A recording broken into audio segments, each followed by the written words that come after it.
प्रिय विद्यार्थियों, BA part second में आपका टॉपिक चल रहा था मुगल काल। मुगल काल में शाहजहां के बारे में अपन ने पिछले लेसन में पढ़ा था, किस प्रकार उसने शासन सत्ता प्राप्त की थी, किस प्रकार साम्राज्य विस्तार उसने किया। नेक्स्ट जो टॉपिक है आपके शाहजहां के, वो है शाहजहां के शासनकाल के दौरान जो विद्रोह हुए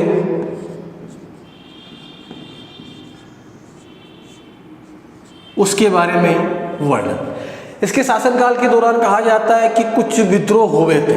उन विद्रोह के देखिए कौन कौन से। पहला,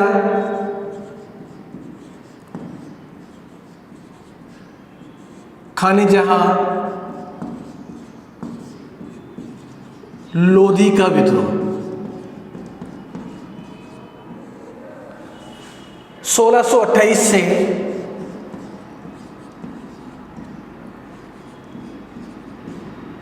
1631 ईस्वी तक लगातार मुगलों व खाने जहां लोधी में संघर्ष चलता रहा। और खाने जहां लोधी वही व्यक्ति था जिसने शाहजहां द्वारा सत्ता प्राप्ति के जो प्रयास किए जा रहे थे उस समय इसने नूरजहां के दामाद और जहांगीर के पुत्र शहरयार का पक्ष लिया था सम्राट बनाने के। लेकिन फिर भी शाहजहां ने सम्राट बनने के पश्चात इसे माफ कर दिया था। इसके पश्चात कहा जाता है कि पुनः शाहजहां जब सम्राट बना तो लगातार उसके आदेशों की अवहेलना करने लगा और ऐसे बिहेव करने लगा कि मैं मुगलों के अधीन नहीं हूं। अतः कहा जाता है कि शाहजहां ने इसके विरुद्ध अभियान करवाए, इसका दमन करवाया, तब जाकर यह विद्रोह समाप्त हुआ। नेक्स्ट, बुंदेलखंड का विद्रोह।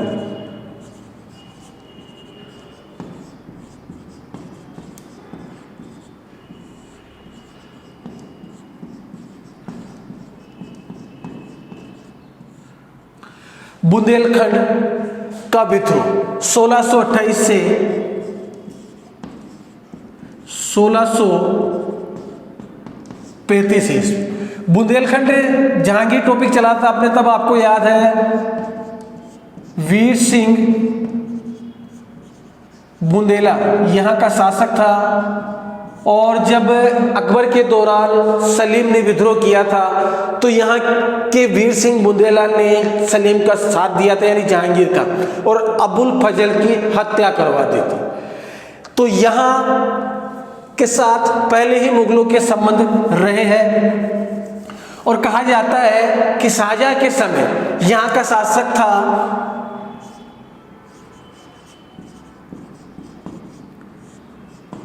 जुझार सिंह और उसका पुत्र था विक्रमादित्य।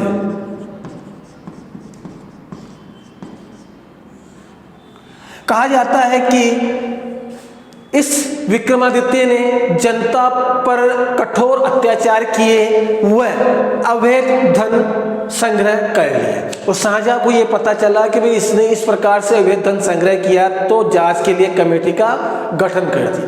तो कहा जाता है कि जैसे ही जांच के लिए आदेश दिए, इस दोनों ने विद्रोह कर दिया।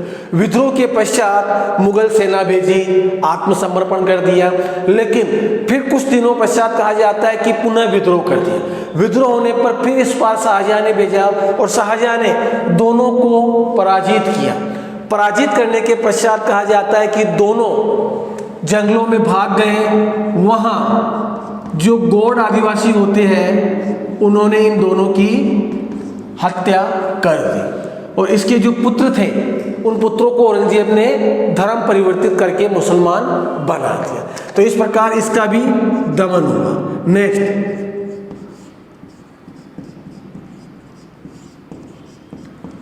पुर्तगालियों का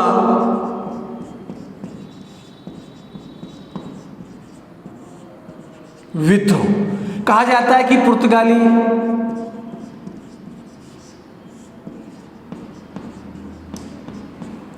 सबसे पहले भारत आए थे और भारत आजाद हो गया उसके पश्चात भारत से गए थे, यानी सर्वप्रथम आगमन और रवानगी भी, अंतिम रवानगी पुर्तगालियों की ही हुई थी।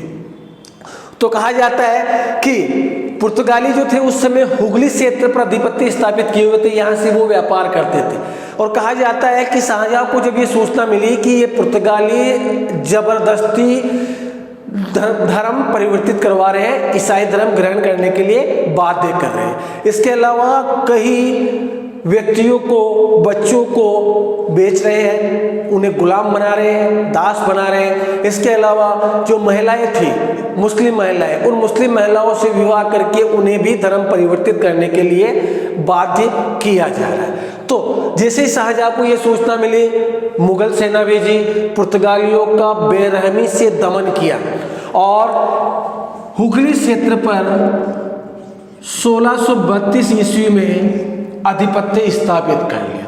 और कहा जाता है कि 400 पुर्तगालियों को कैद करके लाया गया और उन्हें आदेश दिया कि आप मुस्लिम धर्म ग्रहण कीजिए। उन्हें मुस्लिम धर्म ग्रहण करवाया। इसके अलावा जो महिलाएं थी, उन महिलाओं को हरम में भेज दिया गया और इस प्रकार कठोरतापूर्वक पुर्तगालियों का दमन किया था। नेक्स्ट, सिखों का विद्रोह। इसके समकालीन सिख संत थे हरगोविंद। देखिए, जहांगीर के समय से ही मुगल सिख संबंधों में खटास उत्पन्न हो गई थी, क्योंकि जहांगीर ने खुसरो को आशीर्वाद देने के चक्कर में जो सिख गुरु थे अर्जुन देव, उसे मृत्युदंड की सजा दी थी। तो वहीं से सिखों और मुगलों में संबंध खराब हो गए। तो यहाँ शाहजहां के समय भी समकालीन सिख संत थे हरगोविंद जी। कहा जाता है कि इस समय मुगलों व सिखों के मध्य जो संबंध खराब हुए उसके कुछ कारण थे। जैसे पहला कारण था शाहजहां का बाज हरगोविंद के पास चला गया। तो कहा जाता है कि शाहजहां ने बाज की पुनः मांग की तो सिखों ने यानी हरगोविंद जी ने देने से मना कर दिया, संघर्ष हुआ। दूसरा कारण ये बताया जाता है कि सिखों द्वारा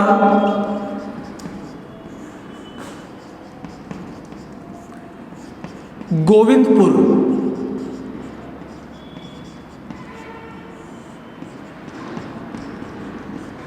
नगर बसाया जा रहा था। शाहजहां ने भी मना कर दिया, भाई आप ये नहीं बनाओ, नगर नहीं बसाओगे, लेकिन सिख नहीं माने।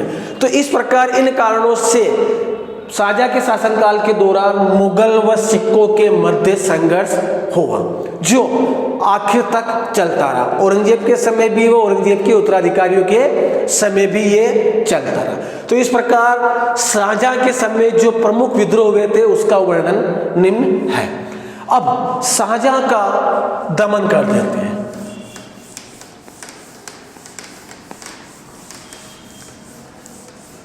शाहजहां का काल इतिहास में स्थापत्य कला का स्वर्ण काल माना जाता है। और चित्रकला का स्वर्ण काल अगर किसी की बात करें तो वो शासक का प्रमुख नाम आता है जहांगीर। बहुत ही कला उम्दा गुणीवान व्यक्ति था जहांगीर चित्रकला का। तो शाहजहां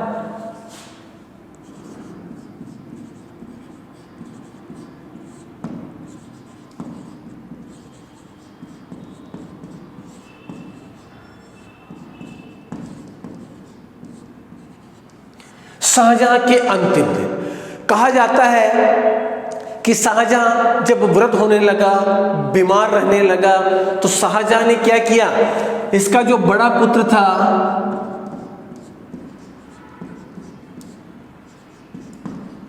दारा शिकोह को इसने क्या किया, अपना उत्तराधिकारी घोषित कर दिया। भाई मेरे मरने के पश्चात या मेरे बाद दारा शिकोह ही मुगल वंश का अगला सम्राट बनेगा। और देखिए, दारा के बारे में कहा जाता है कि दारा बहुत ही योग्य व्यक्ति था, लेकिन दारा की चरित्र की सबसे बड़ी कमी मानी जाती है कि उसकी कूटनीतिक विफलता, यानी कूटनीतिक नहीं आती थी इसी, नहीं तो ये बहुत ही विद्वान, बहुत गुणी था दारा शिकोह। अब जब बड़ा पुत्र जो दारा शिकोह था, शाहजहां ने उसे उत्तराधिकारी घोषित कर दिया। और कहा जाता है कि औरंगजेब ने मतलब इसे जैसे ही उत्तराधिकारी बनाया, उत्तराधिकार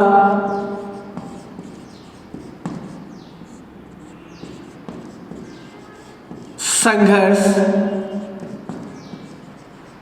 प्रारंभ हो गया। किस किस के मध्य? दारा शिकोह,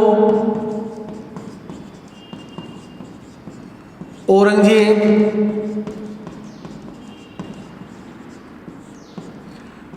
मुराद, सूजा, 4 पुत्र थे और चारों में ही उत्तराधिकार संघर्ष हुआ। इस उत्तराधिकार संघर्ष का विस्तार से वर्णन हम औरंगजेब के टॉपिक में करेंगे। तो देखिए, इस उत्तराधिकार संघर्ष में औरंगजेब विजयी होता है और कहा जाता है कि सामूगढ़ के युद्ध में दारा को परास्त करने के पश्चात औरंगजेब आगरा आता है और आगरा आकर शाहजहां को आगरा के किले में कैद कर लेता है और कहा जाता है कि वहां लगभग 8 वर्षों तक शाहजहां कैद में रहता है। और इसकी एक ही दिनचर्या होती है कि उस कैद खाने के झरोखे से अपनी प्रिय पत्नी मुमताज महल की कब्र को निहारता रहता है। और सबसे बड़ी बात कि यहाँ पर इसकी सेवा करने वाली एकमात्र पुत्री थी जहां आरा। इसके बारे में मैंने पहले बता दिया था। तो कहा जाता है कि 8 वर्ष तक कैद रहने के पश्चात जनवरी 1664 ईस्वी में